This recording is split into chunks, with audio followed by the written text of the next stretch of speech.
Trophy hunting is not a necessary evil for conservation and development. Trophy hunting is an evil practice done by bloodthirsty rich individuals.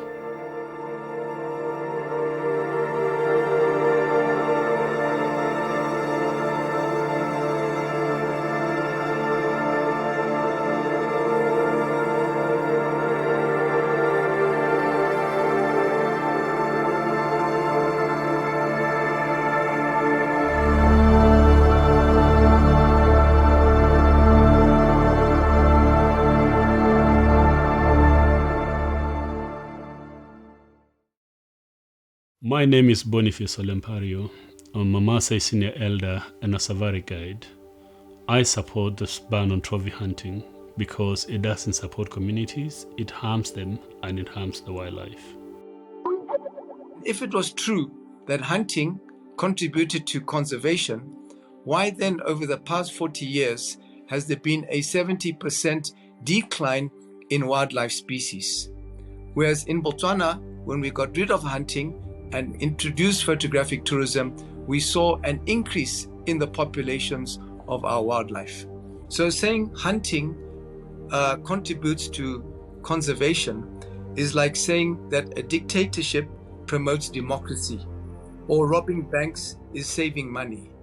It's just ridiculous. Good governance is about the allocation of resources in a way that ultimately benefits citizens. Because trophy hunting targets prime males, especially if you look at elephants and big cats, the lack of governance means that you destroy the ability of those populations to regenerate themselves.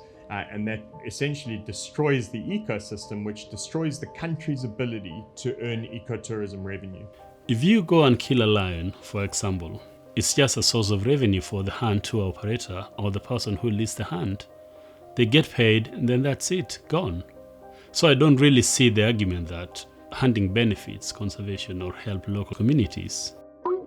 The amount that is generated from trophy hunting, it's a pittance. It's not something that can really fund a robust project of conservation.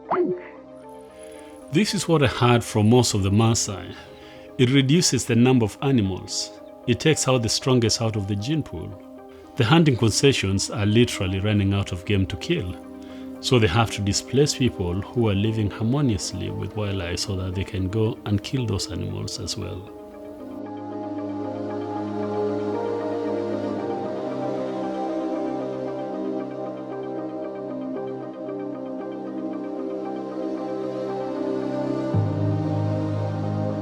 When you see the extent to which animals are in decline, eventually these hunters, once they have rid us of our wildlife, those communities will have nothing.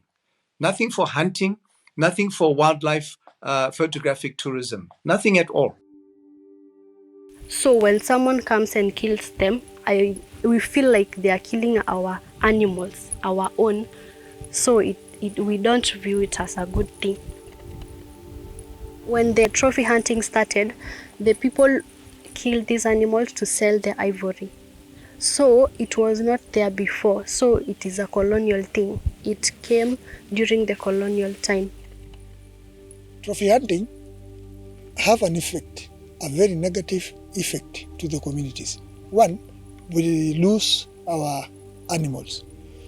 Two, nothing that is generated from these animals or these trophies comes to the community. It ends up with the one who sells these trophies. We should not kill our animals in order to conserve them. We believe trophy hunting is very cruel, it's very archaic, it causes distress to animals, especially elephants. They live as families. So if you take down, say, the matriarch or the patriarch of that family, the remaining elephants will be distressed for a very long period of time. And the other challenge is that when you take down an elephant from its head, you have triggered a conflict between the surviving members of that family and the neighboring community. We are experiencing a rise in human-wildlife conflict.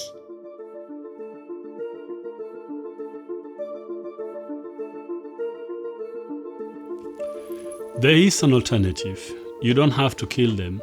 There is photographic tourism, which happens in my country, Kenya, where hunting was banned in 1977. The revenue that is coming in from photographic tourism is more than you will get by killing these animals. My view is that for as long as trophy hunting exists, it literally gets in the way of and crowds out alternative options. And it also sets up a false dichotomy. It says, well, unless you have trophy hunting, then this land is going to be turned over to destructive agriculture. But adventure tourism, for instance, as part of an economic model, that could work really well. But the ethics associated with any kind of tourism are incompatible with trophy hunting taking place in the same concession. But if you have a combination of research and adventure tourism, for instance, then you can really start to economically justify the preservation of those remote areas.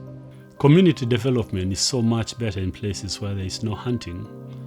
And if those who don't believe us or believe me, book a safari, go to the Masai Mara and visit places or community projects which are supported by the companies that do photographic tourism.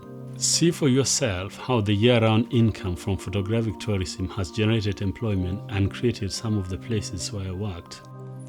We know what is best for us on this continent. I can say that for over 20 years, it is proven in our country, in Botswana, that photographic tourism contributes much more to conservation of the species and even for revenues that accrue to the country and the benefits for the communities.